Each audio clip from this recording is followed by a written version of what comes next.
പിശാചിനെ തുരത്താൻ ഖുർആൻ തന്നെയാണ് ഏറ്റവും വലിയ ആയുധം. അതിൽ തർക്കമില്ല. എന്നിട്ടും ആ ഖുർആൻ പാരായണത്തിന്റെ ഇടയിലും പിശാച് കയറി വരും എന്നുള്ളതാണ്. അതാണ് പിശാചിന്റെ മിടുക്ക്. അപ്പൊ എത്ര കണ്ട് കരുതിയിരിക്കണം. അതുകൊണ്ടാണ് സൂറത്തുൽ നഹ്ലിന്റെ 98-ാമത്തെ ആയത്തിലൂടെ അള്ളാഹു പഠിപ്പിച്ചത്, فَإِذَا قَرَأْتَ الْقُرْآنَ فَاسْتَعِذْ بِاللَّهِ مِنَ الشَّيْطَانِ الرَّجِيمِ. നബിയെ, അങ്ങ് ഖുർആൻ പാരായണം ചെയ്യുമ്പോൾ പിശാചിനെ തൊട്ട് അങ്ങ് അള്ളാഹുവിനോട് കാവൽ തേടണേ എന്ന് വിശുദ്ധ ഖുർആൻ. ഖുർആൻ പാരായണം ചെയ്യുമ്പോൾ കാവൽ തേടണമത്രേ. അല്ലെങ്കിൽ ഖുർആൻ പാരായണത്തിലും അവന്റെ സ്വാധീനം ഉണ്ടാവാൻ സാധ്യതയുണ്ട്. ഖുർആൻ പാരായണം പിശാചിനെ ആട്ടിയോടിക്കാനുള്ളതാണ്, എന്നാലും അതിൻ്റെ അകത്തും അവൻ കയറാൻ സാധ്യതയുണ്ട്. അപ്പൊ അത്ര കണ്ട് സൂത്രശാലിയും അത്ര കണ്ട് ഗൗരവമായി ചിന്തിക്കേണ്ട ഒരു ശത്രുവുമാണ് പിശാചി എന്ന് ഓരോ സത്യവിശ്വാസികളും മനസ്സിലാക്കുക. അള്ളാഹു തൗഫീഖ് ചെയ്യുമാറാവട്ടെ. ഇങ്ങനെ ഖുർആൻ പാരായണത്തിന് മുമ്പ് പിശാചിനെ തൊട്ട് കാവൽ തേടാൻ അഊദു ഓതണം എന്ന് പറയാനുള്ളതിൽ ഒരു ന്യായമുണ്ട്. മഹാന്മാരായ പണ്ഡിതന്മാർ ഇതിന് വ്യാഖ്യാനം കൊടുക്കുന്നത് കാണാം. ഖുർആൻ പാരായണത്തിന് മുമ്പ് ഒരാൾ അഊദു ഓതി പിശാചിനെ തൊട്ട് കാവൽ തേടാൻ പറയാൻ കാരണം, ഈ ആയത്ത് നിസ്കരിക്കാൻ നേരത്ത് നിസ്കാരത്തിന് മുന്നേ ഒളൂ ചെയ്യൂ എന്ന് സത്യവിശ്വാസികളോട് പറഞ്ഞിട്ടുള്ള സൂറത്തുൽ മാഇദയിൽ ഒരു ആയത്തുണ്ട്. ഇദാ ഖുംതും ഇല സ്വലാത്തി ഫഗ്സിലൂ വുജൂഹക്കും വഅയ്ദിയക്കും എന്ന് തുടങ്ങുന്ന ആയത്ത്. നിസ്കാരത്തിന് മുമ്പ് നമ്മൾ ഒളൂ എടുക്കുന്ന പോലെയാണ് ഖുർആൻ പാരായണത്തിന് മുമ്പ് അഊദു ബില്ലാഹി മിനശ് ശൈത്വാനിർ റജീം എന്നത് ഓതുക എന്ന ഒരു താല്പര്യമാണ് ഈ ആയത്തിലൂടെ അള്ളാഹു ഉദ്ദേശിക്കുന്നത് എന്ന് മഹാന്മാരായ മുഫസ്സിരീങ്ങൾ രേഖപ്പെടുത്തുന്നത് കാണാം. അപ്പൊ അഊദു ബില്ലാഹി മിനശ് ശൈത്വാനിർ റജീം എന്നതിന് ഒരുപാട് മഹത്വമുണ്ട്. രാത്രി കാലങ്ങളിൽ നമുക്ക് ദുസ്വപ്നം അനുഭവപ്പെട്ടു കഴിഞ്ഞാൽ അവിടെ നമ്മൾ ചെയ്യേണ്ട ചില ചിട്ടകൾ പഠിപ്പിച്ചു കൊടുത്ത് പറയുന്നത് അഊദു ബില്ലാഹി മിനശ് ശൈത്വാനിർ റജീം എന്നത് ഉരവിടണമെന്ന.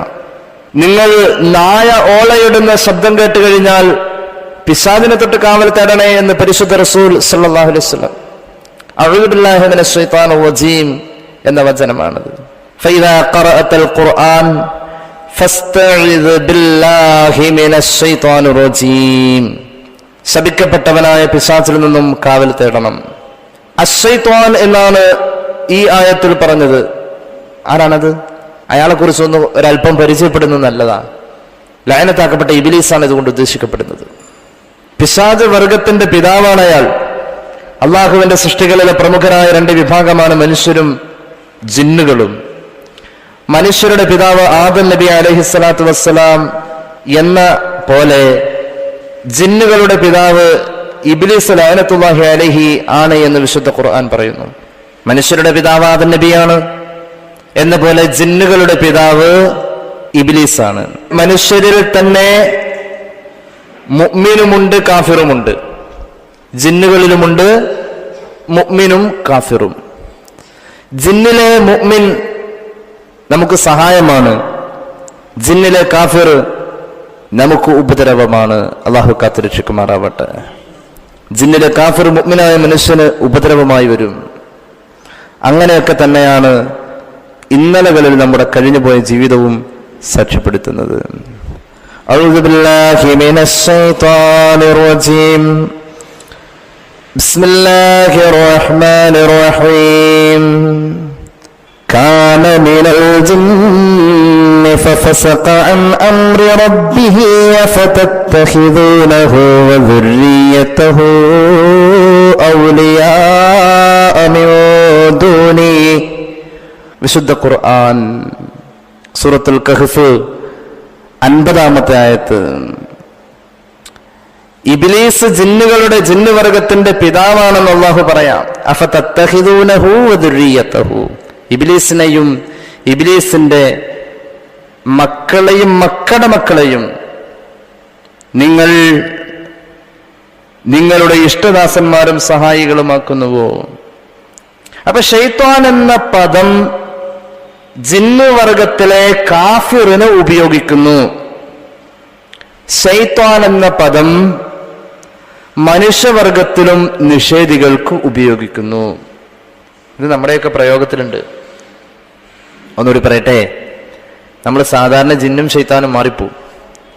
ജിന്നാണ് യഥാർത്ഥത്തിൽ എല്ലാത്തിൻ്റെയും അടിസ്ഥാനം.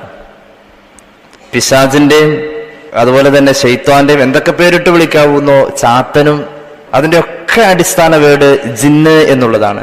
അറബി വാക്കായ ജിന്ന് എന്നത് ജന്ന, മറഞ്ഞു നിൽക്ക എന്ന പദത്തിൽ നിന്നാണ്. ഒളിച്ചു നിൽക്ക, കണ്ണിൽ കാണാത്ത ഒരു സൃഷ്ടി എന്നാണ് അതിനർത്ഥം. നമ്മുടെ കണ്ണുകൊണ്ട് കാണാൻ പറ്റാത്ത ഒരു വിഭാഗം സൃഷ്ടികളാണ് അവര്.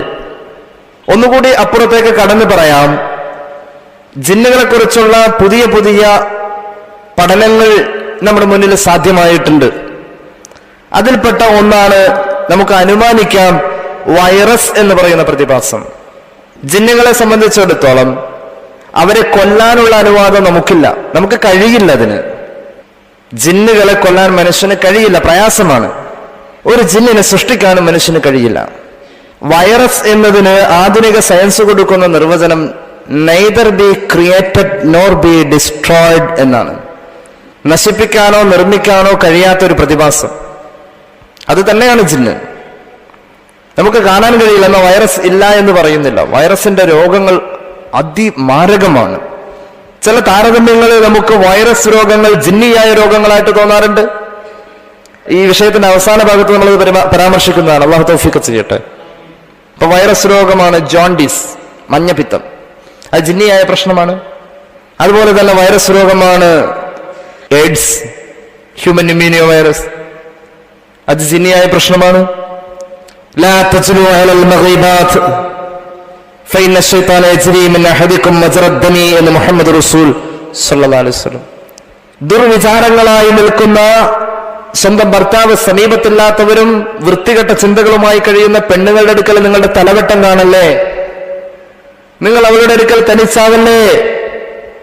പക്ഷേ ആ സംഭവിക്കാനുള്ള കാര്യങ്ങളൊക്കെ അവിടെ സംഭവിച്ചാൽ, അങ്ങനെ നിങ്ങളുടെ തലവട്ടം അവളുടെ മുന്നിലെത്തുകയും അവളുമായി നിങ്ങൾ ഒറ്റയ്ക്കാവുകയും പിന്നീട് അവിടെ അരുതാത്തത് വല്ലതും സംഭവിച്ചാൽ പിന്നെ സംഭവിക്കാൻ പോകുന്നത്, അതിന്റെ ശേഷം സംഭവിക്കാൻ പോകുന്നത് മൂന്നാമത്തെ കാര്യം, വ്യഭിചാരത്തിലൂടെ വരുന്ന മാരകരോഗമായ എയ്ഡ്സിന്റെ സാധ്യതയാണ്. Abstain from sexual activities till marriage. ലൈംഗിക വേഴ്ചകൾ എയ്ഡ്സിന് കാരണമാണെന്നാണ് പറഞ്ഞത്.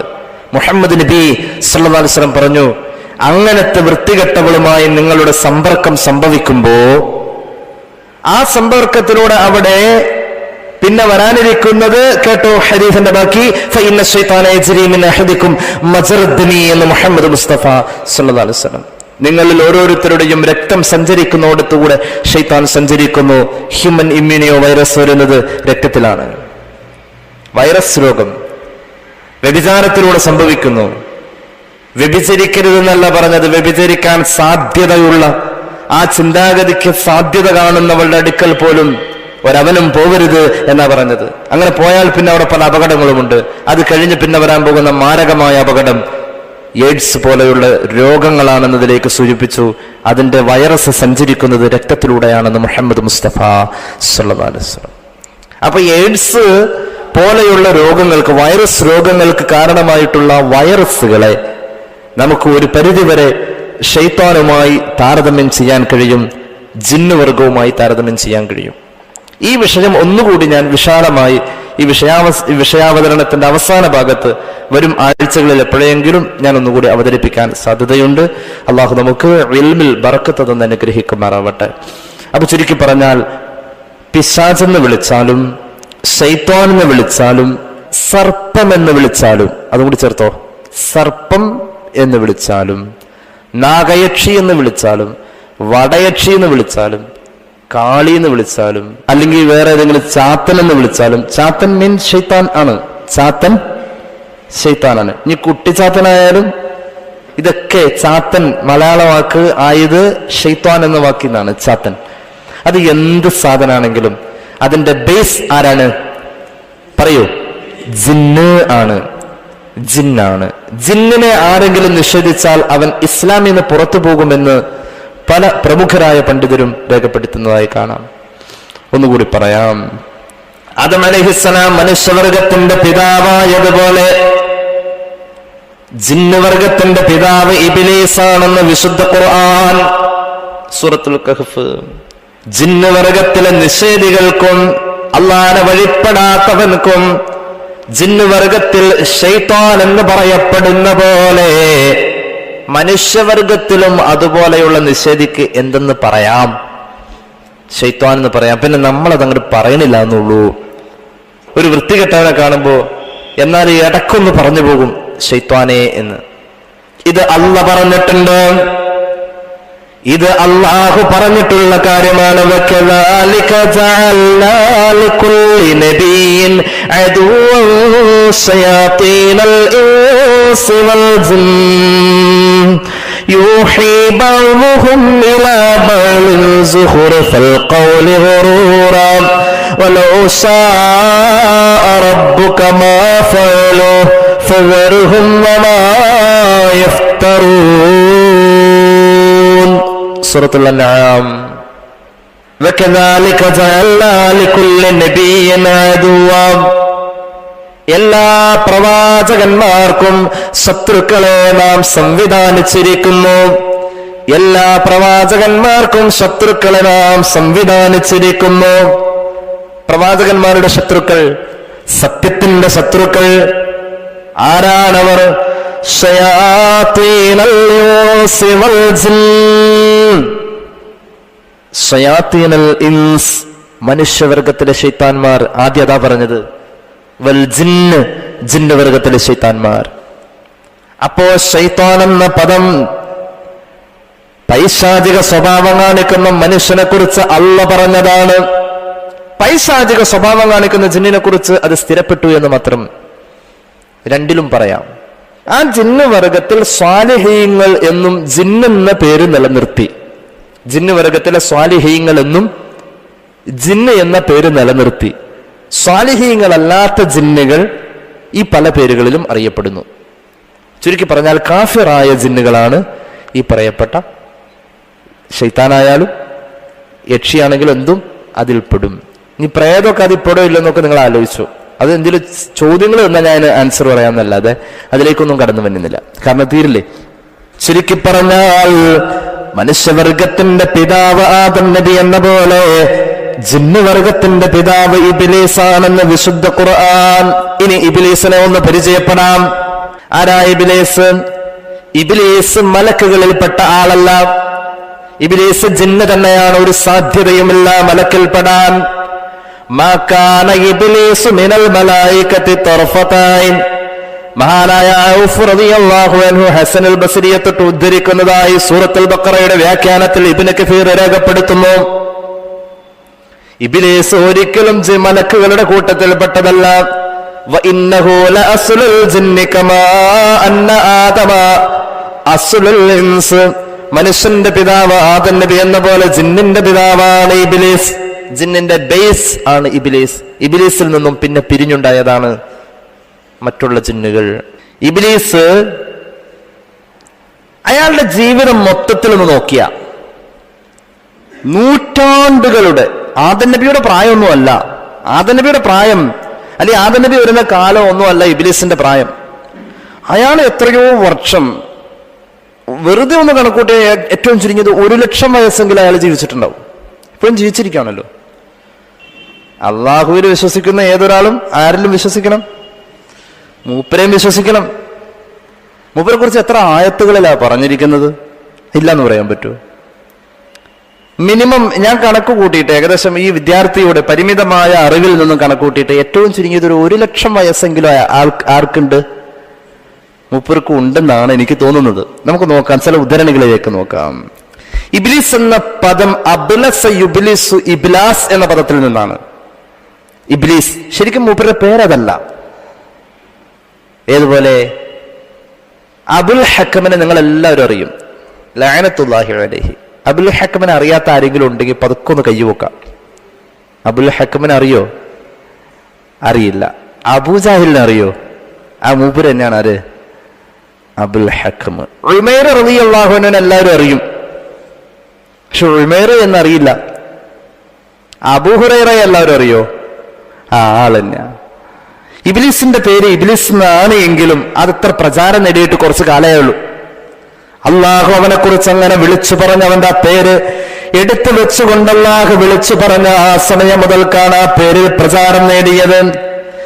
ഇബ്ലീസ് എന്ന പദമുണ്ടല്ലോ, ഇബ്ലീസ് എന്ന പദം നിരാശൻ എന്നാണ് അതിനർത്ഥം.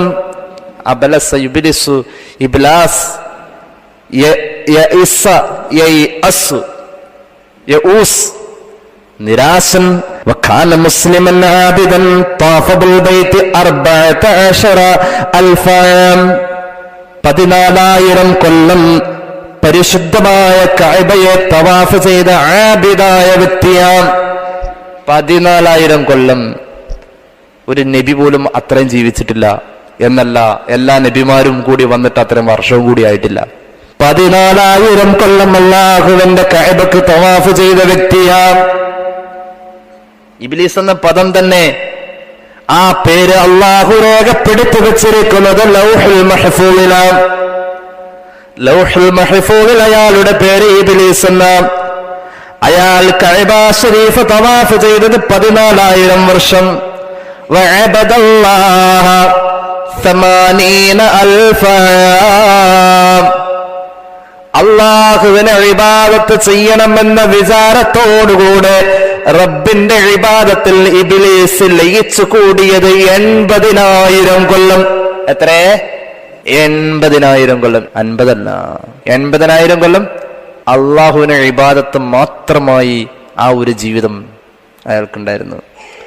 80,000 കൊല്ലം ഇബാദത്തെടുത്ത വ്യക്തി ഈ അവസാന സമയത്താണ് ചീത്തയായിട്ടുള്ളൂ. അപ്പൊ ഏകദേശം ഈ കുറഞ്ഞ കാലങ്ങൾ എല്ലാവർക്കും ഇബ്ലീസ് പാഠമാണ്. ഇബാദത്ത് കൊണ്ട് സ്വർഗത്തിലേക്കോ? ഇവന്റെ ഇബാദത്ത് എന്തൊരു ഇബാദത്തായിരുന്നെന്നറിയോ? എന്തൊരു ഈമാനാണെന്നറിയോ? ഈമാനിൽ വല്ല കുറവുണ്ടോ? ഈമാനിലല്ല പ്രശ്നം, ഹിദായത്തിലാണ് പ്രശ്നം. ഹിദായത്തിലാണ് പ്രശ്നം, ഈമാനിൽ പ്രശ്നമല്ല. ഇബ്ലീസിന് എന്തൊരു ഈമാനാ!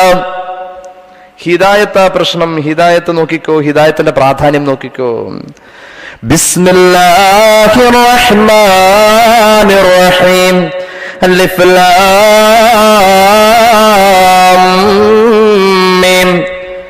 ദാലികൽ കിതാബു ലാ റൈബ ഫീഹി ഹുദൽ ലിൽ മുത്തഖീന അല്ലദീന യുഅ്മിനൂന ബിൽ ഗൈബി വയുഖീമൂനസ് സ്വലാത്ത വമിമ്മാ റസഖ്നാഹും യുൻഫിഖൂൻ വല്ലദീന യുഅ്മിനൂന ബിമാ ഉൻസില ഇലൈക വമാ ഉൻസില മിൻ ഖബ്ലിക വബിൽ ആഖിറതി ഹും യൂഖിനൂൻ.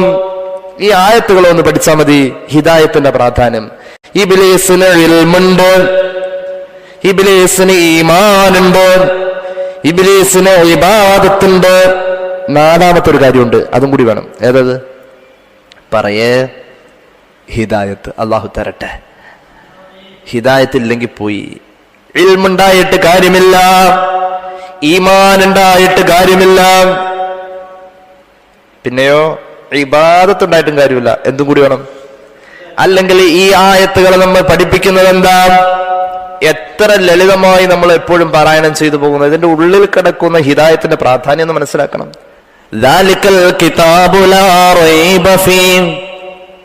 ആ ഗ്രന്ഥം, ആ കിതാബ്, അതിലൊരു സംശയവുമില്ലാതെ അല്ലാഹുവിങ്കിൽ നിന്നുള്ളതാ. ഇനി പറയുന്ന വാക്കെന്താ? ഇനി എന്താ പറയണേ? ഹുദൻ. ഹിദായത്ത് ആദ്യം പറഞ്ഞു. ഹുദൻ, ഹുദൽ ലിൽ മുത്തഖീൻ. മുത്തഖീങ്ങളുടെ ഹിദായത്ത്. ആദ്യം ഹിദായത്ത് പറഞ്ഞു. ഖുർആൻ തുടങ്ങാനേ ആദ്യം ഹിദായത്ത് പറഞ്ഞു. ഇനി പറയുന്നത് എന്താ? അല്ലദീന യുഅ്മിനൂൻ. ഹിദായത്ത് പറഞ്ഞിട്ടാ ഈമാൻ പറഞ്ഞത്. ഹിദായത്ത് പറഞ്ഞിട്ടാണ് ഈമാൻ പറഞ്ഞത്. യുഅ്മിനൂന ബിൽ ഗൈബ്. ഗൈബിൽ വിശ്വസിക്കുന്നു, അദൃശ്യമായതിൽ വിശ്വസിക്കുന്നു. അദൃശ്യമായതിൽ വിശ്വസിക്കണമെങ്കിൽ അദൃശ്യമായതിനെ കുറിച്ചുള്ള ഇൽമു വേണം, കേവല ഇൽമു വേണം വിശ്വസിക്കണമെങ്കിൽ. അപ്പൊ ഹുദൻ ലിൽ മുത്തഖീൻ, ഹുദ പറഞ്ഞിട്ടാണ് യുഅ്മിനൂന പറഞ്ഞത്. ഹിദായത്തിന് ശേഷമാണ് ഈമാനും ഇൽമും പറഞ്ഞത്. ഇനിയാണ് അത് കഴിഞ്ഞിട്ടെന്ന് പറയുന്നത്. അത് കഴിഞ്ഞിട്ടാണ് പറഞ്ഞത് വയുഖീമൂനസ്സലാ. നിസ്കാരം നിലനിർത്തുന്നവർ, ഇബാദത്തിന്റെയും ഇൽമിന്റെയും ഈമാനിന്റെയും മുമ്പ് ഖുർആൻ പറഞ്ഞത് ഹിദായത്താണ്. ഇബ്ലീസിന് ഹിദായത്ത് ഉണ്ടായില്ല.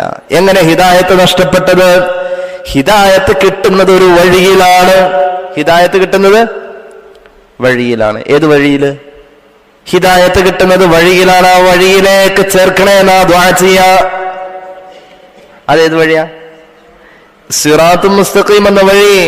ഹിദായത്ത് വഴിയിലാണ് കിട്ടുന്നത്.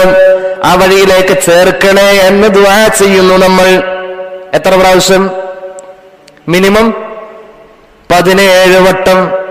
എപ്പോ? തലമാന്തിക്കൊണ്ടിരിക്കുമ്പോഴല്ല, പത്രം വായിക്കുമ്പോഴല്ല, ഒളു എടുത്തിട്ട് ഖിബ്ലക്ക് തിരിഞ്ഞു നിന്ന് അല്ലാഹുവിങ്കൽ സർവസ്വവും സമർപ്പിച്ചുകൊണ്ട് ചെയ്യുന്ന പ്രതിജ്ഞയ്ക്ക് ശേഷം ഇന്ന സ്വലാത്തി വനുസുക്കി വമഹ്യായ വമമാതി ലില്ലാഹി റബ്ബിൽ ആലമീൻ ലാ ശരീക ലഹു ബിദാലിക ഉമിർതു വഅന മിനൽ മുസ്ലിമീൻ എന്നിട്ടാണ് ദുആയിലേക്ക് കടന്നു വരുന്നത്. 17 വട്ടം നിർബന്ധമായും ഒരു മനുഷ്യന്റെ ജീവിതത്തിൽ ആകെ നിർബന്ധമുള്ള ഒരു ദുആ ഈ ദുആയ. ഏത് ദുആ? ഹിദായത്ത് ചോദിച്ചുകൊണ്ടുള്ള ദുആ. ഹിദായത്ത് ചോദിച്ചുകൊണ്ടുള്ള ദുആ അല്ല. അത് ചോദിച്ചപ്പോ എങ്ങനെയാ ചോദിച്ചത്? എനിക്ക് ഹിദായത്ത് തരണേ എന്നല്ല ചോദിച്ചത്. ഹിദായത്ത് കിട്ടിയവരിലേക്ക് എന്നെ ചേർക്കണേ എന്നാ ചോദിച്ചത്. എനിക്ക് തരണേന്നാണ് ചോദിച്ചത്. എനിക്കൊന്നുമല്ല പറഞ്ഞത്. എങ്ങനെ പറഞ്ഞ്? ഇഹ്ദിനി സിറാത്തുൽ മുസ്തഖീം എന്നാണ് പറഞ്ഞ. ഇഹ്ദി നാ, ഞങ്ങളെ. ഞങ്ങളെ എന്തിനാ ഈ ഞങ്ങളെ പറഞ്ഞത്? ഞങ്ങളെ പറഞ്ഞത് ഒരു സംഘത്തിന് വേണ്ടി ദുആ ഇറക്കുമ്പോ അതിൽ ഈ ദുആ കേൾക്കാത്തവരുണ്ടാവും. അവരുടെ അസാന്നിധ്യത്തിൽ അവർക്ക് വേണ്ടി ചെയ്യുന്ന പ്രാർത്ഥനയ്ക്ക് ഉത്തരവുണ്ട്. അപ്പൊ ഈ ഇഹ്ദിന സിറാത്തുൽ മുസ്തഖീം എന്നുള്ള ദുആ അത് ഉത്തരം കിട്ടൽ നിർബന്ധമായ ദുആയാണ്. അല്ലാഹു തൗഫീഖ് ചെയ്യട്ടെ. എത്ര വർഷം നമ്മൾ ചോദിച്ചത്? Daily 17 minimum. 17 എന്ന് പറഞ്ഞാൽ കണക്ക് മനസ്സിലായ? ഇനി അതിലും പോയി ചോദിക്കണ്ട. എത്രയാ? സുബൈക്ക് 2 പ്രാവശ്യം, ളുഹറിന് 4, അസറിന് 4, മഗ്രിബിന് 3, ഇശാക്ക് 4. ഇപ്പൊ എത്രേ? എന്താ സുബൈക്ക് 2? എത്ര രൂപയുടെ അരിയാ തിന്നണെന്ന് അറിയാവാ? 42 രൂപയൊക്കെ വില വരില്ലേ? അത്രയും വിലയുള്ള അരി വാങ്ങി തിന്നുന്നവരോട് ഇനി അത് പറയണോ? എന്റെ മനുഷ്യന്മാരെ, അരിക്കെങ്കിലും ഒരു വിലയല്ലേ? നമുക്ക് വിലയില്ലെങ്കിൽ സുബൈയുടെ 2 റക്അത്തിൽ 2 ഫാത്തിഹ ഓതിയില്ലേ? അതാണ് പറഞ്ഞത്. ളുഹറിന് അസറിന് എല്ലാം കൂടി കൂട്ടുമ്പോ വഴിയിലാണ് ഹിദായത്ത് കിട്ട. ആരുടെ വഴി? സിറാത്തുല്ലദീന അൻഅംത അലൈഹിം. അല്ലാഹുവേ, നീ നിഅമത്ത് ചെയ്തവരുടെ വഴി. അല്ലാഹു തൗഫീഖ് ചെയ്യട്ടെ. ആ വഴി, അല്ലാഹ് നിഅമത്ത് ചെയ്ത കുറെ മഹാന്മാരുടെ വഴി എന്നാണ് അതിനർത്ഥം. വഴി എന്ന് പറഞ്ഞാൽ എന്താ? എന്തെങ്കിലും ഒരു കാര്യം പറയുമ്പോൾ അതിനെ കുറിച്ച് അറിയണല്ലോ. വഴി എന്ന് പറഞ്ഞാൽ എന്താ? റോഡ്, അങ്ങനെയാണോ? വഴി എന്നതിന് എന്താ പറയാ നമ്മള്? വഴിയുടെ നിർവചനം അറിയോ? ഞാൻ പറയാം. വഴി എന്നതിന്റെ നിർവചനം പറയാം. കൃത്യമായ ലക്ഷ്യത്തിലേക്കുള്ളതും മുമ്പ് കുറെ ആളുകൾ സഞ്ചരിച്ചതും ഇനി കുറെ ആളുകൾക്ക് സഞ്ചരിക്കാനുള്ളതും ഏതോ അതാണെന്ത്? വഴി. വഴിയിലൂടെ തന്നെ പോയാൽ ആ ലക്ഷ്യത്തിലെത്തൂ. അല്ലാഹുവേ, നീ സന്മാർഗത്തിലേക്ക് വഴി നടത്തിയവരുടെ ആ വഴിയിലേക്ക് എന്നെ ചേർക്കണേ എന്നാണ്. ആ വഴിയിലേക്ക് ചേർക്കണം. ആ വഴിയിലൂടെ നടന്നാൽ, ആ വഴിയിലൂടെ സഞ്ചരിച്ചാൽ ആ ലക്ഷ്യത്തിലെത്തൂ. വഴിയിലൂടെയാണ് ഹിദായത്ത് കിട്ടാം. പുതുമനപ്പറമ്പിലേക്ക് ഇങ്ങനെ ഒരു വഴിയുണ്ട് അല്ലേ? നേരെ ഇവിടുന്ന് ഈ പറമ്പ് ചാടി അപ്പുറത്തെ പറമ്പ് ചാടി അങ്ങനെ അങ്ങ് പോയാലും എവിടെ എത്തും? പുതുമനപ്പറമ്പിൽ എത്തും. അത് വഴിയാണോ? അല്ല. അതിലൂടെ പോയാ ഒരു പക്ഷേ എത്താം, എത്താതിരിക്കാം. വഴിയല്ലാത്തത് കൊണ്ട് ലക്ഷ്യത്തിലെത്താം, എത്താതിരിക്കാം. എത്തിയാൽ തന്നെ എത്തേണ്ട സമയത്തിന് എത്താതിരിക്കാം. എത്തിയാൽ തന്നെ എത്തണമെന്ന് പറഞ്ഞ സമയത്തിന് മുമ്പ് എത്തിപ്പോകാം. ഇന്ന സമയത്ത് എത്താവൂ എന്ന് പറഞ്ഞതിന് മുമ്പും എത്തിപ്പോകാം. അതുകൊണ്ടത് വഴിയെല്ലാം അത് ഒരിക്കലും സുരക്ഷിതത്വമുള്ളതല്ല. ഇബ്നു മസ്ഊദ് റളിയല്ലാഹു അൻഹു പറയുന്നു, അല്ലാഹുവിന്റെ ഹബീബ് ഒരു വര വരച്ചു. ഖത്ത ലനാ റസൂലുള്ളാഹി സ്വല്ലല്ലാഹു അലൈഹി വസല്ലമ ഖത്ത. പ്രവാചകൻ ഒരു വര വരച്ചു. എന്നിട്ടോ ആ വരയുടെ അപ്പുറത്തും ഇപ്പുറത്തും പ്രവാചകൻ ആ നേരായ നടുവിലൂടെ വരച്ച വരയുടെ അപ്പുറത്തും ഇപ്പുറത്തും വേറെ കുറെ വര വരച്ചു. എന്നിട്ട് പറഞ്ഞു, ആദ്യം വരച്ച വരയെ കുറിച്ച് ആദ്യം വരച്ച വരയാണ് അള്ളാഹുവിലേക്കുള്ള വേറായ വഴി. നമ്മൾ വരയ്ക്കാം ഒരു അഗ്രം, ഇപ്പുറത്തൊരഗ്രം, നേരെ ഒരു വര. അതേ രണ്ടഗ്രങ്ങൾ വെച്ചിട്ട് ഇനി ഒരു വര വരയ്ക്കണമെങ്കിൽ എന്ത് ചെയ്യണം? വളച്ചെടുക്കണം. അകലുന്തോറും വളവ് കൂടിക്കൊണ്ടിരിക്കും. അങ്ങനെയാണ് രണ്ട് അഗ്രത്തിലേക്ക് നമുക്ക് ഒരുപാട് വരകളെ സംഘടിപ്പിക്കാൻ പറ്റൂ. ഇത് വളച്ച വരയ്ക്കാവും. അതാ റസൂലുള്ളാഹി പറഞ്ഞത്, ആദ്യം വരച്ച നടുവിൽ കിടക്കുന്ന നേരായ വര അതാണ് അള്ളാഹുവിന്റെ മാർഗമെന്ന് മുഹമ്മദ് മുസ്തഫ. അപ്പുറത്തും ഇപ്പുറത്തും വരച്ച വരകള് ഓരോ വരയുടെ മുകളിലും ശൈത്താനുണ്ടെന്ന് മുഹമ്മദ് മുസ്തഫ. അപ്പൊ വളഞ്ഞ വഴിയിൽ പിശാചുണ്ട്, നേരായ വഴി, ഈ നേരായ വഴി കിട്ടാത്ത ആളാണ് ഇബ്ലീസ്. ഇനി നോക്കിക്കോ, ഇബ്ലീസ് വഴി പിഴപ്പിക്കുമെന്ന് അള്ളാഹുവിന്റെ മുന്നിൽ ശപഥം ചെയ്തിട്ടുണ്ട്. ഇബ്ലീസ് വഴി പിഴപ്പിക്കുമെന്ന് അള്ളാഹുവിന്റെ മുന്നിൽ ശപഥം ചെയ്തിട്ടുണ്ട്. അതിനെക്കുറിച്ച് ഖുർആൻ പറഞ്ഞത് നോക്കിക്കോ. ഇബ്ലീസ് എവിടെയാ വഴി പിഴപ്പിക്കാനിരിക്കാൻ? വിശുദ്ധ ഖുർആൻ പറയുന്നു, അഊദു ബില്ലാഹി മിനശ് ശൈത്വാനിർ റജീം ബിസ്മില്ലാഹിർ റഹ്മാനിർ റഹീം ഖാല ഫബിമാ അഗ്വൈതനി ലഅഖുദന്ന ലഹും സിറാത്തകൽ മുസ്തഖീം. ഈ മനുഷ്യന്മാരെ മുഴുവനും വഴി പിഴപ്പിക്കാൻ ഞാൻ പോയിരിക്കുന്നത് സിറാത്തകൽ മുസ്തഖീം അവിടെ തന്നെയാണ്. എവിടെ? അള്ളാഹു നമുക്ക് ഹിദായത്ത് തരട്ടെ. അപ്പൊ മൂപ്പർക്ക് അറിയാം എങ്ങനെയാ വഴി പിഴപ്പിക്കേണ്ടതെന്ന്. മൂപ്പർക്ക് അറിയാം. മൂപ്പരെക്കാൾ വലിയ ഉസ്താദില്ല വിഷയത്തിൽ. ചുരുക്കി പറഞ്ഞാൽ, ഇബ്ലീസിന്റെ ഇബാദത്ത് കൊണ്ട് അവന് കഴിയാതെ പോയത്, ഇബ്ലീസിന്റെ ഇൽമു കൊണ്ട് അവന് കഴിയാതെ പോയത്, ഇബ്ലീസിന്റെ ഈമാൻ കൊണ്ട് ഇബ്ലീസിന് കഴിയാതെ പോയത്, ആ കഴിയാതെ പോയത് മുഴുവനും അവന്റെ ഹിദായത്ത് നഷ്ടപ്പെട്ടത് കൊണ്ടാണ്. 80,000 കൊല്ലം അള്ളാഹുവിനെ ഇബാദത്ത് ചെയ്തു. എത്ര കൊല്ലം? 80,000 കൊല്ലം അള്ളാഹുവിനെ ഇബാദത്ത് ചെയ്തു.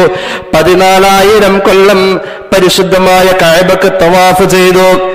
കഅബുൽ അഹ്ബാർ റളിയല്ലാഹു അൻഹു പറയുന്നു, ഇന്ന ഇബ്ലീസൽ ലഈന കാന ഖാസിനൽ ജന്നത്തി 40,000 സന. 40,000 കൊല്ലം സ്വർഗത്തിന്റെ കാവൽക്കാരൻ ഇബ്ലീസ് ആയിരുന്നു. എത്ര കൊല്ലം സ്വർഗത്തിന്റെ കാവൽക്കാരൻ? സ്വർഗം കണ്ടിട്ടുണ്ടാവില്ലേ? സ്വർഗത്തിന്റെ കാവലിനായി അവനിരുന്നത് 40,000 കൊല്ലം അല്ലാഹു അത് ഏൽപ്പിച്ചിരുന്നു. പിന്നെയോ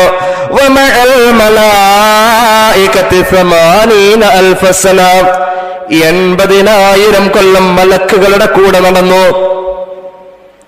ഒരു നബിക്ക് പോലും അത് കിട്ടിയിട്ടില്ല. എത്ര കൊല്ലം? ഒരു മലക്കല്ല, കോടിക്കണക്കിന് മലക്കുകളുടെ മുന്നിൽ അവൻ 80,000 കൊല്ലം. ചെറിയ പദവിയുമല്ല അവൻ അവിടെ ഉള്ളത്. മലക്കുകൾക്കും ഇബ്ലീസ് ആരായിരുന്നു? ഉസ്താദായിരുന്നു. അങ്ങനെയായിരുന്നു.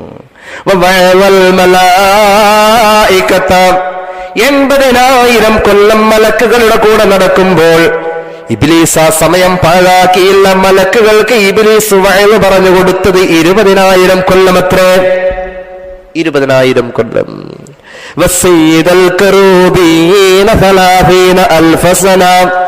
കറൂബിയൻ വിഭാഗം, ആ മലക്കുകളുടെ കൂടെ ഇബ്ലീസ് അവരുടെ നേതാവായി, അവരുടെ തലവനായി 30,000 കൊല്ലമുണ്ടായിരുന്നു. അത്ര റൂഹാനിയങ്ങളുടെ കൂടെ ഇബ്ലീസ് 1000 കൊല്ലം.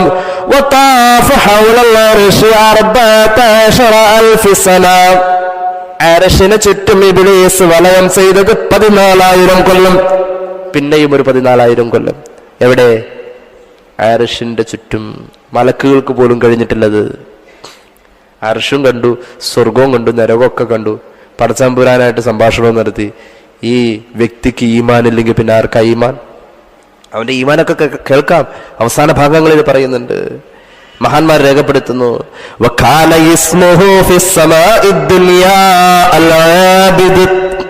ഒന്നാം ആകാശത്ത് എന്നിട്ട് ഇബ്ലീസിനെ ചോദിച്ചാൽ കാണൂലാരും. ഒന്നാം ആകാശത്ത് ചെന്ന് ഇബ്ലീസിനെ കുറിച്ച് അന്വേഷിച്ചാൽ ആർക്കും അറിയൂല. കാരണം ഒന്നാം ആകാശത്ത് അയാളുടെ പേര് ആബിദ് എന്നാണ്. ആബിദ് എന്ന് പറഞ്ഞാൽ അള്ളാഹ്ക്ക് ഇബാദത്ത് ചെയ്യുന്ന മൂപ്പരുടെ പേര് ആബിദ് എന്നാ. എവിടെ? ഒന്നാം ആകാശത്ത് ആബിദ് എന്ന ഒന്നാം ആകാശത്തവന്റെ പേര്. വക്കാന ഇസ്മുഹു ഫിസ്സാനിയ, രണ്ടാം ആകാശത്തവന്റെ പേര് സാഹിദ് എന്ന് പറഞ്ഞാൽ അള്ളാഹുവിന്റെ പൊരുത്തത്തിന് വേണ്ടി സർവ്വ സുഖങ്ങളും ത്യജിച്ച് ജീവിച്ച മഹാൻ. രണ്ടാം ആകാശത്ത് സാഹിദ് എന്നാ പറയാ. ഇബാദത്തുള്ളതിനോടുകൂടെ പടച്ചവന്റെ പൊരുത്തത്തില് സുഖങ്ങളും സർവ്വ നന്മകളും വേണ്ടെന്ന് വെച്ച് ത്യാഗിയായി ജീവിച്ചു. അതാണ് സാഹിദ്. രണ്ടാം ആകാശത്ത് മൂപ്പര് അങ്ങനെ അറിയാം. മൂന്നാം ആകാശത്ത് ഇബ്ലീസിന്റെ പേര്. മൂന്നാം ആകാശത്ത് അള്ളാഹുവിനെ അറിഞ്ഞവൻ. ഇബാദത്തുണ്ട്, ഇബാദത്ത് ചെയ്യാൻ വേണ്ടി ത്യാഗം സഹിക്കുന്ന പദവി സാഹിദ് എന്ന പദവിയുണ്ട്. മൂന്നാം ആകാശത്തേക്ക് കയറിയപ്പോ മൂപ്പരെ കുറിച്ച് പിന്നെ അറിയാൻ കഴിയുന്നത് മൂപ്പര് ആരിഫുമാണ്. ഈ രണ്ടും കൂടാതെ അള്ളാഹിനെ ശരിക്കും മനസ്സിലാക്കിയ ആള്. നാലാം ആകാശത്തേക്ക് കയറുമ്പോ മൂപ്പരെ വിളിക്കുന്നത് സാഹിദുമാണ്, ആബിദുമാണ്, ആരിഫുമാണ്. വലിയ എന്നാണ് ഇബ്ലീസിന്റെ പേര്. എവിടെ? നാലാം ആകാശത്ത് ഇബ്ലീസ് വലിയാണ്. അഞ്ചാം ആകാശത്തെ ഇബ്ലീസിനെ വിളിക്കുന്നത് തഖീ എന്നാണ്, ഔലിയാക്കളുടെ കൂട്ടത്തിലെ ഏറ്റവും വലിയ മുത്തഖീ. ആറാം ആകാശത്തെ ഇബ്ലീസിന്റെ പേര് ഖാസിൽ എന്നാണ്, സ്വർഗത്തിന് കാവൽ നിന്ന മഹാൻ. ഏഴാം ആകാശത്തെ ഇബ്ലീസിന്റെ പേര് അസാസീൽ എന്നാണ്, ലൗഹുൽ മഹ്ഫൂദിൽ അവന്റെ പേര് ഇബ്ലീസ് എന്നാണ്. എത്ര വലിയ മഹത്വമുണ്ടെങ്കിലും ഇബ്ലീസ് ഒരൊറ്റ കാര്യത്തിൽ ഇബ്ലീസ് വിഡ്ഢിയാണ്. എന്ത് വലിയ മഹത്വവും എത്ര വലിയ ഇൽമുണ്ടെങ്കിലും ഇബ്ലീസ് ഒരൊറ്റ കാര്യത്തിൽ വിഡ്ഢിയ. ആ കാര്യത്തെ കുറിച്ച് അവനൊന്ന് ഓർത്തിരുന്നുവെങ്കിൽ അവനിപ്പൊ നന്നായേനെ. അള്ളാഹു ആ കാര്യത്തിനെ കുറിച്ചുള്ള ഒരു ഓർമ്മ നമുക്കൊക്കെ തരട്ടെ. ആ ഒരു കാര്യത്തിൽ ഇബ്ലീസിന് ഓർമ്മ വന്നിട്ടില്ല. ചിലർക്ക് അങ്ങനെയാണ്, എല്ലാം അറിയാം പക്ഷെ ചില കാര്യത്തിൽ ഓർമ്മ കിട്ടില്ല. ഈ മറവി എന്നത് അള്ളാഹു കൊടുത്തത് അത് വല്ലാത്തൊരു കാര്യമാണ്. ചില സമയത്ത് അനുഗ്രഹവും ചില തരത്തത് ബുദ്ധിമുട്ടുവാ. ഇബ്ലീസിന് ഒരു കാര്യത്തിൽ മറവി പറ്റിയിട്ടുണ്ട്. അതാ അവൻ ഇങ്ങനെയായി പോയത്. എന്താണ് ആ കാര്യം എന്നറിയോ? കഅബുൽ അഹ്ബാർ തങ്ങൾ പറയുന്നു, അവൻ അവസാനം എങ്ങനെ ചത്തുപോകുമെന്നതിനെ കുറിച്ച് അവൻ ഇതുവരെ ചിന്തിച്ചിട്ടില്ല. അത് ചിന്തിച്ചിരുന്നുവെങ്കിൽ അവൻ ഈ അവസ്ഥയിൽ എത്തുമായിരുന്നില്ല. അവൻ എങ്ങനെയാ അധപ്പതിച്ചത്? മഹാനായ ആദം നബിയെ നിന്ദിച്ചതിന്റെ പേരിൽ. മഹാന്മാരെ നിന്ദിക്കുന്നോടത്ത് തള്ളിപ്പറയുന്നോടത്ത് ഒരാൾക്ക് ഹിദായത്ത് കിട്ടൂല. മഹാന്മാരെ നിഷേധിക്കുന്നിടത്ത് കിട്ടൂല. കാരണം എല്ലാം മഹത്തുക്കളിലൂടെയായി ദീൻ വന്നിട്ടുള്ളത്. അള്ളാഹനെ അറിഞ്ഞതെങ്ങനെയാ? അള്ളാഹുവിനെ അറിഞ്ഞത് മഹാന്മാരിലൂടെയല്ലേ അല്ലാതെ പറയാൻ പറ്റോ? എങ്ങനെ അറിഞ്ഞു? സയ്യിദുനാ റസൂലുള്ളാഹി അവിടെ നിന്ന് തുടങ്ങാം. ഹബീബായ പ്രവാചകൻ അള്ളാഹുവിനെ കണ്ടു അല്ലേ? കണ്ടുവന്ന പ്രവാചകൻ കാണാത്ത സ്വഹാബത്തിന് കണ്ടതിനെ കുറിച്ച് പറഞ്ഞു. ആ സ്വഹാബത്തിൽ നിന്നും താബിഈങ്ങൾ അവരെ കണ്ടുപിടിച്ചു. താബിഈങ്ങളിൽ നിന്നും താബിഈങ്ങൾ കണ്ടുപിടിച്ചു. കണ്ടവൻ കാണാത്തവനെ കണ്ടു, കാണാത്തവൻ കണ്ടവനെ കണ്ടു, പിന്നെയും കാണാത്തവൻ അവനെ കണ്ടവനെ കണ്ടു. ഈ രീതിയിലാ പരിശുദ്ധതയിൽ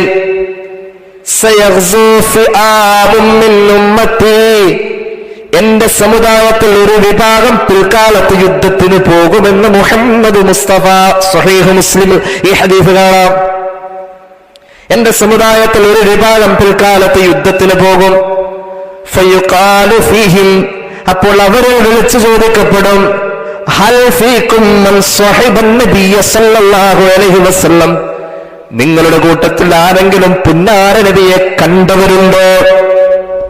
ഫയുഖാലു നഅം, അപ്പോൾ വിളിച്ച് മറുപടി പറയപ്പെടും, ഉണ്ട്, ഒരാളുണ്ടെന്ന് പറയും. നബിയെ കണ്ടയാളെ പിടിച്ച് മുന്നിൽ നിർത്തും, എന്നിട്ട് യുദ്ധം ചെയ്യും. ഫയുഫ്തഹു ലഹും, ആ യുദ്ധത്തിൽ അവർക്ക് വിജയമുണ്ടെന്ന് മുഹമ്മദ് മുസ്തഫ. ആരെ കണ്ടാൽ മുന്നിൽ നിന്നു? അള്ളാനെ കണ്ട നബിയെ കണ്ടവൻ മുന്നിൽ നിന്നു. പിന്നെ ഒരു കാലം വരും, ആ സമയത്ത് ഒരു സംഘം യുദ്ധത്തിന് പോകും. ആ സമയത്ത് അവരോട് വിളിച്ചു ചോദിക്കപ്പെടും, ഹൽ ഫീകും മൻ സാഹിബൻ നബി സല്ലല്ലാഹു അലൈഹി വസല്ലം, നബിയെ കണ്ടവനുണ്ടോ എന്ന് ചോദിക്കും. ഫയുഖാലു നഅം, ഉണ്ടെന്ന് പറയും. അയാളെ പിടിച്ച് മുന്നിൽ നിർത്തും, യുദ്ധം ചെയ്യും. ആ യുദ്ധവും വിജയിക്കുമെന്ന് മുഹമ്മദ് മുസ്തഫ. അപ്പൊ നബിയെ കണ്ടവനെക്കാളും പുണ്യമാണ്. പിന്നെ ഒരു കാലം വരും, വിളിച്ചു ചോദിക്കപ്പെടും, ഹൽ ഫീകും മൻ സഹിബ സാഹിബൻ നബി സല്ലല്ലാഹു അലൈഹി വസല്ലം. നബിയെ കണ്ടവനുണ്ടോ? ഫയുഖാലു നഅം, ഉണ്ടെന്ന് പറയും. അയാളെ പിടിച്ച് മുന്നിൽ നിർത്തി യുദ്ധം ചെയ്യും, യുദ്ധം വിജയിക്കുമെന്ന് മുഹമ്മദ് മുസ്തഫ. അപ്പൊ കാണൽ എന്നത് വളരെ പ്രാധാന്യമുണ്ട്, കണ്ടവർക്ക് മഹത്വമുണ്ട്. ഇത് മഹാന്മാരിലൂടെ വരുന്ന ഒരു പരമ്പരയുടെ നിബന്ധനയാ. കണ്ടിട്ടാണ് നമുക്ക് ദീന് കിട്ടിയത്. കേരളത്തില് ദീന് വന്നത് പത്രം വായിച്ചിട്ടല്ല, മാസിക വായിച്ചിട്ടല്ല, ആണോ? അല്ല. ഹജ്ജത്തുൽ വദാഇന്റെ പ്രഭാഷണത്തിൽ പ്രവാചകൻ പറഞ്ഞല്ലോ, ഫൽയുബല്ലിഗ് ശാഹിദുൽ ഗായിബ, ഇവിടെ വന്ന് ഇതെല്ലാം കണ്ടവൻ ഇവിടെ വന്ന് കാണാത്തവർക്ക് എത്തിച്ചു കൊടുക്കട്ടെ. ഒട്ടകം തിരിഞ്ഞു നിന്നോടത്തേക്ക് യാത്ര തുടങ്ങി, ഓരോരുത്തരെ യാത്ര തുടങ്ങി. മഹാനായ ഉഖബത്ത് ബിൻ നാഫിഇന്റെ ഒട്ടകം തിരിഞ്ഞു നിൽക്കുന്നത് ഈജിപ്തിന്റെ ഭാഗത്തേക്കാ. വീട്ടിൽ പോയി യാത്ര ചോദിച്ചില്ല. ഉഖബ റളിയല്ലാഹു അൻഹു ബദറിൽ പങ്കെടുത്ത സഹാബി, ഈജിപ്ത് കടന്നു, മൊറോക്കോ കടന്നു, സുഡാൻ കടന്നു, അങ്ങറ്റത്തേക്ക് പോയി.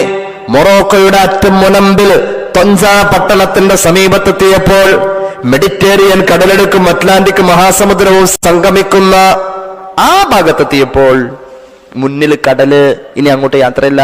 എത്ര കാലം സഞ്ചരിച്ചു. ആ സമയത്ത് അള്ളാഹുവിനോട് ദുആ ചെയ്തു, ഇനി എന്റെ ഒട്ടകത്തെ തിരിക്കാൻ എനിക്ക് പ്രയാസ. അള്ളാഹു ആ മഹാൻ അവിടെ വെച്ച് മരണം കൊടുത്തു. ഒരു സഹാബിയുടെ ഒട്ടകം തിരിഞ്ഞുന്നത് ചൈനയുടെ ഭാഗത്തേക്കാണ്. സഞ്ചരിച്ചു. ഹിജ്റയുടെ 27-ാം വർഷം അവിടെയും ഒരു ഖബർ വന്നു. മഹാനായ സയ്യിദന സഅദ് ബിൻ അബി വഖാസ് റളിയല്ലാഹു അൻഹു. മറ്റൊരു സഹാബിയുടെ ഒട്ടകം തിരിഞ്ഞു നിന്നത് വേറെ ഒരു രാജ്യത്തേക്ക്, ടുണീഷ്യയിലേക്കാണ്. ടുണീഷ്യയിൽ ചെന്നിട്ടോ മഹാനായ ആ സഹാബിയാകട്ടെ അങ്ങോട്ട് ചെന്നു. അവിടെ ചെന്ന സമയത്ത് ആ നാട്ടുകാർ മുഴുവനും ആ സഹാബിയെ തള്ളി പറഞ്ഞു. ആ നാട്ടുകാരോട് സംവദിക്കാൻ കഴിയാത്ത അവസ്ഥയിൽ ആ സഹാബി കാട്ടിലേക്ക് ഇറങ്ങിച്ചെന്നു. എന്നിട്ടോ അള്ളാഹുവിന്റെ ദീനിനെ കുറിച്ചൊന്ന് പറയാൻ തുടങ്ങി. കാടിന്റെ അകത്ത്, കൊടും വനത്തിന്റെ അകത്ത് ആ സഹാബി പോയി സംസാരിക്കുന്ന പ്രസംഗത്തിന്റെ ആദ്യ വരികൾ തന്നെ ആ നാട്ടുകാരെ അത്ഭുതപ്പെടുത്തി. മഹാനവറുകൾ വിളിച്ചു പറയുകയാണ്, വിഷം ചീറ്റി ചുഴറ്റി നിൽക്കുന്ന സർപ്പങ്ങളോ, കടിച്ചു കീറാൻ വെന്തി നിൽക്കുന്ന ചെന്നായിക്കൂട്ടങ്ങളെ, ഓ ഹിംസജന്തുക്കളെ, ഇഴജന്തുക്കളെ, ഭീകരമായ അവസ്ഥയിൽ ഈ കാടിന്റെ നടുക്കളത്തിൽ എന്നെ നിർത്തിയിട്ട് എന്റെ ചുറ്റിലും വട്ടം കൂടി നിൽക്കുന്ന വന്യജീവികളെ, ഞാൻ വന്നിരിക്കുന്നത് ഹബീബായ മുഹമ്മദ് മുസ്തഫ സല്ലല്ലാഹു അലൈഹി വസല്ലമ തങ്ങളുടെ സദസ്സിൽ നിന്നാണ്. പരിശുദ്ധ ദീന് പറയാൻ വേണ്ടിയിട്ടാ ഞാനിവിടെ വന്നു നിൽക്കുന്നത്. ഈ സഹാബിയുടെ ശബ്ദം കേൾക്കുമ്പോൾ സടകുടഞ്ഞ് എഴുന്നേറ്റ് നിൽക്കുന്ന സർവ്വ വന്യജീവികളും സർപ്പങ്ങളും പാമ്പുകളും എല്ലാം പത്തിവിടർത്തി നിന്നുകൊണ്ട് ആടിയാടി ആ സഹാബിയുടെ ശബ്ദത്തിന്റെ താളത്തിനനുസരിച്ചുകൊണ്ട് പ്രതികരിക്കുന്നത് കണ്ടപ്പോ ആ സഹാബിയെ നാടുകടത്താൻ ശ്രമിച്ച നിഷേധികളായ സമൂഹത്തിന്റെ തലവൻ പറഞ്ഞു, ഇദ്ദേഹത്തിന്റെ ഭാഷ അവർക്ക് അറിയാം. ഇദ്ദേഹത്തിന്റെ ഭാഷ, ഇദ്ദേഹത്തിന്റെ മുന്നിൽ അച്ചടക്കത്തോടുകൂടെ വന്യജീവികൾ നിൽക്കുന്നു. സത്യമെത്തിക്കാൻ റസൂലുള്ളാഹി സ്വല്ലല്ലാഹു അലൈഹി വസല്ലമ തങ്ങളെ കണ്ട സ്വഹാബത്ത് പോയത് എങ്ങനെ? എന്നിട്ടോ ആ സ്വഹാബിയെ ആ നാട്ടിലെ മൂപ്പൻ അംഗീകരിക്കുകയും അദ്ദേഹത്തിന്റെ ആ ഭാഷയിൽ ഈ വന്യജീവികൾ അച്ചടക്കം പ്രാപിക്കുന്നത് കണ്ട് മനസ്സിൽ മാറ്റങ്ങൾ വന്ന ആ നാട്ടുപ്രമാണി കലിമ ചൊല്ലുകയും അത് മുഖേന ആയിരങ്ങൾ ഇസ്ലാമിൽ വരികയും ചെയ്തു. ഒട്ടകം തിരിഞ്ഞു നിന്നത് ടുണീഷ്യയില. ആ വനം അന്ന് ആ സ്വഹാബി പ്രസംഗിച്ച വനം ഇന്ന് ലോകത്തിന്റെ ശ്രദ്ധ പിടിച്ചു പറ്റിയ ഒരു വലിയ യൂണിവേഴ്സിറ്റി വന്നു എന്നുള്ളതാണ് ചരിത്രം. ഒരു വലിയ യൂണിവേഴ്സിറ്റി ആ വനത്തിലാണ് വന്നത്. മറ്റൊരു സ്വഹാബിയുടെ ഒട്ടകം തിരിഞ്ഞു നിന്നത് ചൈനയുടെ ഭാഗത്തേക്ക് തന്നെ. വഹബ് റളിയല്ലാഹു അൻഹു സഅദ് ബിൻ അബി വഖാസ് പോയ അതേ ചൈനയിലേക്ക് വഹബിന്റെ ഒട്ടകം പിന്നാലെ. ഇങ്ങനെ ഇരിക്കുന്നോടത്ത് നബിയെ കണ്ടവൻ കാണാത്തവന് കണ്ട നബിയെ കുറിച്ചും നബി പറഞ്ഞതിനെ കുറിച്ചും പറയാമെന്നു. മഹാന്മാരുടെ വഴി അങ്ങനെയാണ്. നമുക്ക് മുന്നേ കടന്നുപോയ സാബിഖീങ്ങൾ മഹാന്മാർ അവരെ ആദരിക്കാത്തോടത്ത് ഹിദായത്ത് നഷ്ടപ്പെടുമെന്ന് പഠിപ്പിക്കുകയായി ഇബ്ലീസിന്റെ ജീവിതം. അങ്ങനെയാണ് വിട്ടുപോയെന്ന് ഭവതിക്കുന്ന അർത്ഥിലെ ഒട്ടധികം പേരവരിൽ മുമ്പേ ഹന്തനായന്മാർ തുടങ്ങി കീഴ്പോട്ടുള്ള ഹിന്ദുക്കളായും വരുന്നോരതെ ആട്ടും വിലക്കും വഴി ആട്ടും മറ്റുമേ കൂട്ടർ സഹിച്ചു പൊറൂതി മുട്ടി വിട്ടതാം ഹിന്ദു മതം സാധിയിൽ താനെ കെട്ടുകഴിഞ്ഞ നമ്പൂരി മതം കേരളത്തെങ്കിൽ മുസൽമാന്മാർ പശ്ചിമ താരങ്ങളിൽ നിന്ന് വൻകടലിൽ ചീരും തിരകൾ കടന്നോ ഹിമാലയമേറിയ വന്നവരേറെയില്ല. കുമാരനാശാന്റെ ദുരവസ്ഥ എന്ന കവിതയിൽ ചീറും തിരകൾ കടന്നോ ഹിമാലയ മേറിയ വന്നവർ അന്ന് ഏറെയില്ല, അന്ന് വന്നിട്ടുണ്ട്. അപ്പൊ കണ്ടവൻ കാണാത്തവന് കാണിച്ചു കൊടുത്ത ദീനാ നമ്മുടെ ദീൻ. എല്ലാം അങ്ങനെയാണ്. ഹജ്ജ് ചെയ്യാൻ പോകുന്നുവെങ്കിൽ ഞാൻ ചെയ്യുന്നത് കണ്ടു ചെയ്യൂ എന്ന് മുഹമ്മദ് മുസ്തഫ മഹാന്മാരിൽ നിന്നും കണ്ടുപിടിച്ച ദീനാ നമ്മുടെ ദീന്. അതുകൊണ്ടാണ് റസൂലുള്ളാഹി പറഞ്ഞത്, യാ മഅ്ശറൽ ഖുറാ ഇസ്തഖീമൂ ഫഖദ് സുബിഖതും സബഖൻ ബഈദാ വഇൻ അഖത്തും യമീന വശിമാല ലഖദ് വളൽതും വലാലൻ ബഈദാ. ബുഖാരി ഉദ്ധരിക്കുന്നുണ്ട്, അൻ ഹുദൈഫ റളിയല്ലാഹു അൻഹു ഖാല റസൂലുള്ളാഹി, ഖുർആനുമായി ജീവിക്കുന്നവരെ നിങ്ങളുടെ ഹിദായത്ത് എവിടെയാണെന്നറിയോ? ഫഖദ് സുബിഖതും സബഖൻ ബഈദാ, നിങ്ങളുടെ മുന്നേ കഴിഞ്ഞു പോയ മഹാന്മാരിലൂടെയാ. അതുകൊണ്ട് അവരെ തള്ളുന്നോടത്ത് ഇബ്ലീസിന് പറ്റിയത് നമുക്ക് പറ്റും. ഇബ്ലീസിന്റെ ജീവിതത്തിന്റെ പാഠം നമ്പർ 1 ആദം നബിയെ തിരസ്കരിച്ചു എന്നുള്ളതാണ്. ഇബ്ലീസ് എന്ന് പറഞ്ഞ വാക്ക് എന്തെന്നറിയോ? ഇബ്ലീസ് എന്ന് പറഞ്ഞ വാക്ക് അല്ലാഹു ചോദിക്കാം,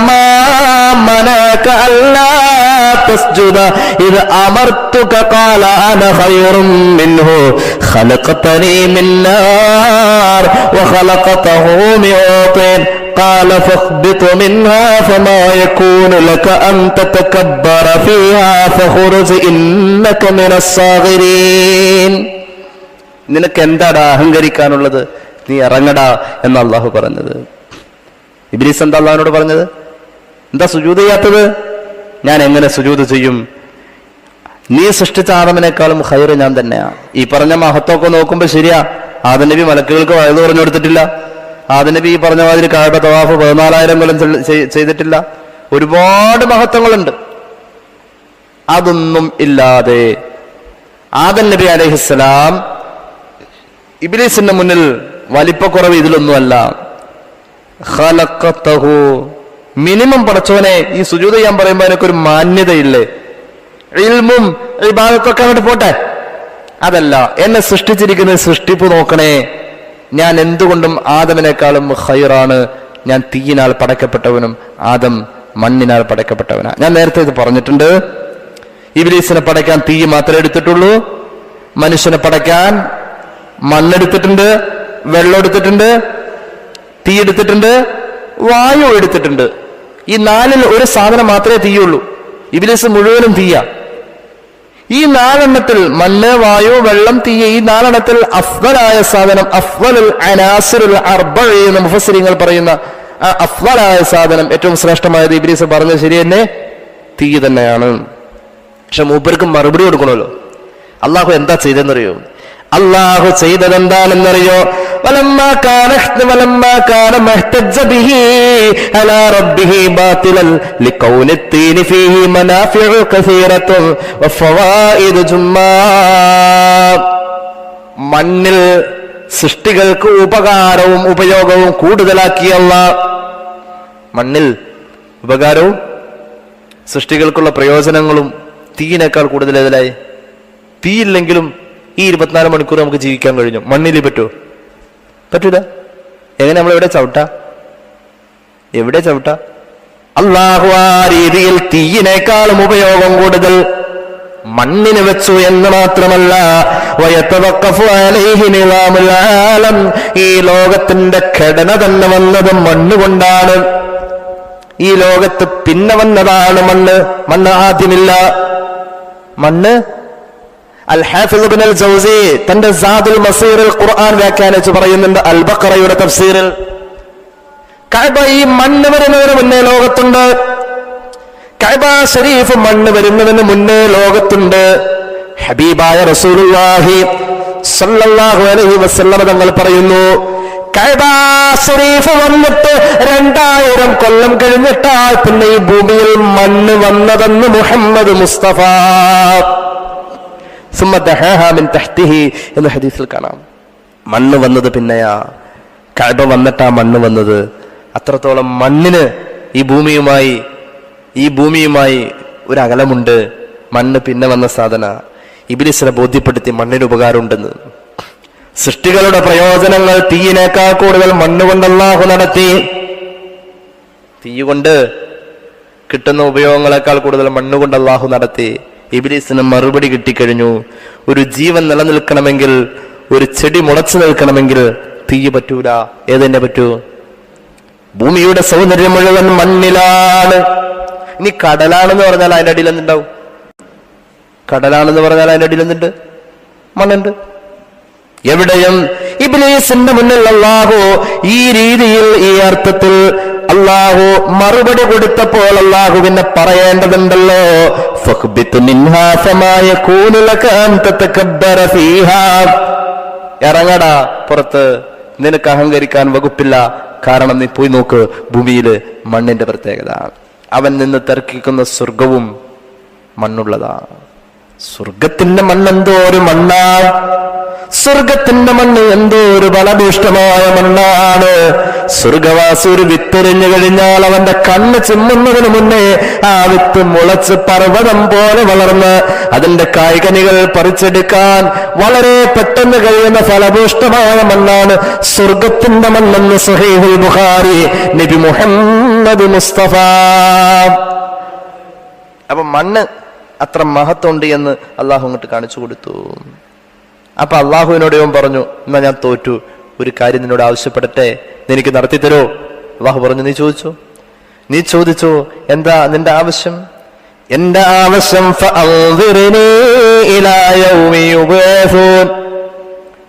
പറച്ചോനെ, ലോകാവസാനം വരെ ജീവിക്കാൻ എനിക്ക് നീ അനുവാദം തരണേ. ദീർഘായുസ് ജിന്ന് വർഗത്തിന്റെ ഒരു പ്രത്യേകതയാണ്. ചുമയില്ല, പനിയില്ല, തലവേദനയില്ല, കാലുവേദനയില്ല. ഇബ്ലീസിന്റെ മക്കൾ ഇവിടെ നിന്നിട്ട് ഒരൊറ്റ ചാട്ടം ചാടി എവിടെ എത്തും? 7ാം ആകാശത്തിൽ അവർക്ക് എത്താൻ കഴിയും. ആ കഴിവുണ്ടായിരുന്നു. ആ കഴിവ് അല്ലാഹു കുറച്ചു. ഇപ്പൊ അങ്ങനെ പോയി കഴിഞ്ഞാൽ വിവരം അറിയും. എന്താ? നക്ഷത്രങ്ങളിൽ നിന്നുള്ള തീ വെച്ചിട്ട് മലക്കുകൾ എറിയും. അങ്ങനെ എറിയുന്ന ഒരു സംവിധാനം അല്ലാഹു വെച്ചതുകൊണ്ട് ഇപ്പൊ അങ്ങനെ ചാടുന്നില്ല. വലിയ കഴിവുള്ളവരാ. ഒന്നുകൂടി പറയാം, ഇബ്ലീസിന്റെ ഉടമ്പടി, റബ്ബുമായുള്ള ഉടമ്പടി, അല്ലാഹുവേ ഞാൻ ഇവരെ വഴിപിഴപ്പിക്കും.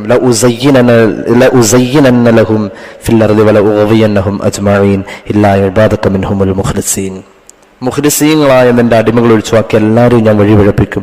അല്ലാഹു മുഖ്ലിസീങ്ങളിൽ നമ്മെ പെടുത്തട്ടെ. അവൻ ഒരുപാട് ചതിപ്രയോഗങ്ങളൊക്കെ ആയി നടക്കുന്നവനാ. അവന്റെ അവസാനം ഇദ്ഹബ് ഫമൻ തബിഅക മിൻഹും ഫഇന്ന ജഹന്നമ ജസാഉകും ജസാഅൻ മഗ്ഫൂറാ എന്ന് അല്ലാഹു പറയുന്നുണ്ട്. ഇബ്ലീസ് അവസാനം നരകത്തിലെത്തും. നരകത്തിലെത്തിയാൽ മൂപ്പർക്ക് പ്രത്യേക സീറ്റ് കാണാം. തീ കൊണ്ടുള്ളത് തന്നെയാണ്, എന്നാൽ അതിന്റെ മുകളിൽ മൂപ്പര് ഇരിക്കുള്ളൂ. കാരണം ഈ നരകത്തിലേക്ക് വന്ന എല്ലാ പാർട്ടിയുടെയും ക്യാപ്റ്റൻ ആരാണ്? മൂപ്പരാണ്. ഈ കണ്ട ആൾക്കാരൊക്കെ അവിടെ കൊണ്ടുവന്ന് എത്തിച്ചത്. മൂപ്പരാണ് ആ ഗ്രൂപ്പിന്റെ അമീർ. മൂപ്പര കൊണ്ടുവന്ന് വലിയ കസേരയൊക്കെ ഇട്ട് അല്ലാഹു നരകത്തിലിരുത്തുമെന്ന് ഖാല റസൂലുള്ളാഹി. മൂപ്പര് അവിടെ ലീഡറാണ്. മഹ്ശറിൽ വെച്ചിട്ട് മൂപ്പര് ഒരു ഒഴിഞ്ഞു മാറലുണ്ട്. വഖാല ശൈത്താനു ലമ്മാ ഖുദിയൽ അംർ ഇന്നല്ലാഹ വഅദകും വഅദൽ ഹഖ് വവഅദ്തുകും ഫഅഖ്ലഫ്തുകും വമാ കാന ലീ അലൈക്കും മിൻ സുൽത്താൻ ഇല്ലാ അദഅതുകും ഫസ്തജ്ബ്തും ലി ഫലാ തലൂമൂനി വലൂമൂ അൻഫുസകും മാ അന ബിമുസ്രിഖികും വമാ അൻതും ബിമുസ്രിഖി ഇന്നി കഫർതു ബിമാ അശ്റക്തുമൂനി മിൻ ഖബ്ൽ ഇന്നദ്ദാലിമീന ലഹും അദാബുൻ അലീം. സൂറത്ത് ഇബ്രാഹിം. ഇബ്ലീസ് പറയും, വിധി നടപ്പാക്കിക്കൊണ്ടിരിക്കുമ്പോൾ അവൻ പറയത്രേ, തീർച്ചയായും അല്ലാഹു നിങ്ങളോട് വാഗ്ദാനം ചെയ്തത് സത്യസന്ധമായ വാഗ്ദാനമാണ്. തീർച്ചയായും അല്ലാഹു നിങ്ങളോട് വാഗ്ദാനം ചെയ്തത് വഅദൽ ഹഖ്, സത്യസന്ധമായ വാഗ്ദാനമാണ്. വഅദ്തുക്കും, ഞാൻ നിങ്ങളോട് വാഗ്ദാനം ചെയ്തിരുന്നു. ഫഅഖ്ലഫ്തുക്കും, എന്നിട്ട് ഞാനത് തെറ്റിക്കുകയും ചെയ്തു. നിങ്ങളോട് ആരെങ്കിലും പറഞ്ഞോ എന്റെ കൂടെ?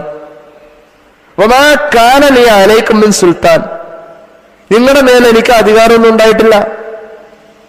ഇല്ലാൻ താഴ്ത്തുക്കും, ഞാൻ നിങ്ങളെ വെറുതെ ഒന്ന് വിളിച്ചു നോക്കിയതാ. ആ സമയത്ത് വസ്സജബത്തും, മണ്ടന്മാരെ, നിങ്ങൾ എനിക്ക് ഉത്തരവും ചെയ്തു. ഖുർആനാണിത്. ഞാൻ വെറുതെ ഒന്ന് വിളിച്ചു നോക്കിയതാ. നിങ്ങളെപ്പോലെ ഞാൻ വിളിച്ചിട്ട് വരാത്ത ആൾക്കാരൊക്കെ ഉണ്ടല്ലോ അവിടെ, നോക്കി. ആ മഹാന്മാരായ ആൾക്കാരൊക്കെ ഞാൻ വിളിച്ചതാ, ഒരിക്കലേ പോയുള്ളൂ. പിന്നെ എനിക്കങ്ങോട്ട് പോകേണ്ട വന്നിട്ടില്ല. കാര്യമില്ലെന്നറിയാം. ഞാൻ നിങ്ങളെ വെറുതെ വിളിച്ചതാ, അപ്പോൾ നിങ്ങൾ എനിക്ക് ഉത്തരം തന്നു. അതുകൊണ്ട് ഫലാ തലൂമൂനി, എന്നെ നിങ്ങൾ കുറ്റം പറയണ്ട. വലൂമു അൻഫുസകും, നിങ്ങൾ നിങ്ങളെ തന്നെ പറഞ്ഞാൽ മതി. മാ അന ബിമുസ്രിഖിക്കും, പിന്നെ ഒരു കാര്യം പറഞ്ഞേക്കാം, നിങ്ങളെ സഹായിക്കാൻ എനിക്ക് പറ്റൂല കേട്ടോ. മഹ്ശറയെ കുറിച്ചുള്ള ഇബ്ലീസിന്റെ അറിവാണത്. നിങ്ങളെ സഹായിക്കാൻ എനിക്ക് പറ്റൂല. വമാ അൻതും ബിമുസ്രിഖിയ, നിങ്ങളെ തന്നെ സഹായിക്കുകയും വേണ്ട. അവനോട് അങ്ങനെ പറയൂ. അത്രേ. ആരോട് പറയൂ? നമ്മളോട് പറയും. അള്ളാഹു കാത്തുരക്ഷിക്കട്ടെ. അത് കേൾക്കേണ്ട അവസ്ഥ വരാതെ അള്ളാഹു കാത്തുരക്ഷിക്കട്ടെ. ഇന്നി കഫർതു ബിമാ അശ്റക്തുമൂനി മിൻ ഖബ്ൽ, എന്നെ പറ്റി തോന്നിയ ദിവസം പറയരുത് കേട്ടോ. അവിടെ ഞാനത് നിഷേധിക്കുമത്രേ. ഇബ്ലീസ് മഹ്ശറയിൽ കാലുമാറുമെന്ന് വിശുദ്ധ ഖുർആൻ.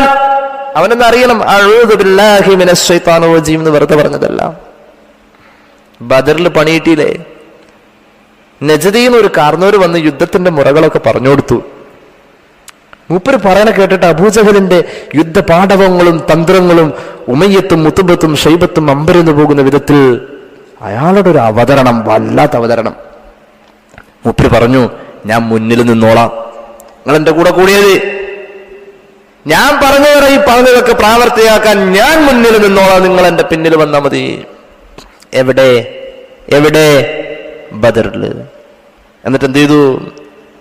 ബദറിലേക്ക് അങ്ങോട്ട് എത്തിക്കഴിഞ്ഞപ്പോ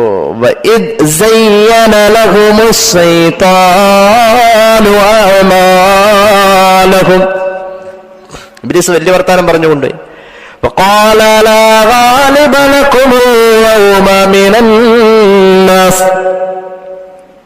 ഇബ്ലീസ് അവിടെ ചെന്നിട്ട് അവരോട് പറഞ്ഞു, ഇന്ന് നിങ്ങൾക്കാണ് വിജയം, ഒരാളും നിങ്ങളെ തോപ്പിക്കൂല. ഞാൻ നിങ്ങളെ സഹായിക്കാനുമുണ്ട്. ഇനി എന്താ പേടിക്കാനുള്ളത്? അവന്റെ സഹായത്തെ തൊട്ട് അല്ലാഹു കാത്തുരക്ഷിക്കട്ടെ. ഒന്ന് ആമീൻ പറയൂ. ഫലമ്മാ തറാഅത്തിൽ ഫിഅ്താൻ, ശത്രുപക്ഷം രണ്ടും കണ്ടുമുട്ടിയപ്പോൾ സഹാബത്തിന് പറയൂലോ എന്ത്? ദാഹമൗത്തത് കൂട്ടിടും, ഇബ്ലീസ് കൂസിനെ കാട്ടിടും, നേരം നഴീനവനാട്ടുവാൻപത് തിങ്കളാൽ തുണറബ്ബന. അപ്പുറത്ത് ബദരീങ്ങളായ സഹാബത്തെ, ഇപ്പുറത്ത് ഇബ്ലീസിന്റെ പിന്നിൽ അബൂജഹൽ, ഉമയ്യത്ത്, ഉത്ബത്ത്, ഷൈബത്ത്, നളർ, ഹക്കമ എല്ലാവരുമുണ്ട്. ആ സമയത്ത് ഇബ്ലീസ് പറയാണ്, കണ്ടുമുട്ടിയപ്പോ പുറകോട്ടൊരൊറ്റ ചാട്ടം, മുന്നിൽ നിന്നാള് പിന്നി പോയി. ശത്രു സൈന്യം സഹാബത്തിനെ കണ്ടുമുട്ടിയപ്പോ ഇബ്ലീസ് പിന്നിലേക്ക് ചാടി. എന്നിട്ട് ഇബ്ലീസ് പിന്നിലേക്ക് ചാടിയപ്പോൾ അബൂജഹൽ ചോദിച്ചു, എന്തായി കാണിക്കുന്നത്? വഖാല, ഇബ്ലീസ് പറഞ്ഞു, ഇന്നി ബരീഉം മിൻകും, ഞാൻ നിങ്ങളിൽ നിന്നും ഒഴിവാണ്. ഇന്നി അറാ മാ ലാ തറൗൻ, അബൂജഹലെ, നിങ്ങൾ കാണാത്തത് ഞാൻ കണ്ടുകൊണ്ടിരിക്കുന്നു. നജ്മുത്ത മലക്കുകൾ ആകാശത്ത് നിന്നിറങ്ങിയേ, ബഹുസുരാർ പൂലികളാം ബദരീങ്ങളെ. മൂപ്പരെ സ്വഭാവം നോക്കണേ, പുറകോട്ടിയാടി. എന്നിട്ട് പറയുന്നു, ഇന്നി അഖാഫുല്ലാ, അല്ലാഹുവേ എനിക്ക് പേടിയാ. അപ്പൊ നമ്മളെക്കാളും ഒരുപാട് ക്വാളിറ്റി ഉള്ള ആളാണ് ഇബ്ലീസ്. ഇൽമുണ്ട്, ഇബാദത്തുണ്ട്, ഈമാനുണ്ട്, അല്ലാഹുവിനെ പേടിയുണ്ട്. ഹിദായത്തില്ല. അള്ളാഹു നമുക്ക് ഹിദായത്ത് തരട്ടെ. അപ്പോൾ ഇബ്ലീസിന്റെ സ്വഭാവം ഇതായിരുന്നു. ഈ അർത്ഥത്തിൽ അവൻ നമ്മുടെ ജീവിത പരിസരങ്ങളിൽ ഒക്കെയുണ്ട്. ഇൻഷാ അല്ലാഹ് ഇബ്ലീസിന്റെ സന്താനങ്ങളെ കുറിച്ച് അടുത്ത ആഴ്ചയിൽ നമുക്ക് സംസാരിക്കാം. അള്ളാഹു നമുക്ക് തൗഫീഖ് ചെയ്ത് അനുഗ്രഹിക്കുമാറാവട്ടെ.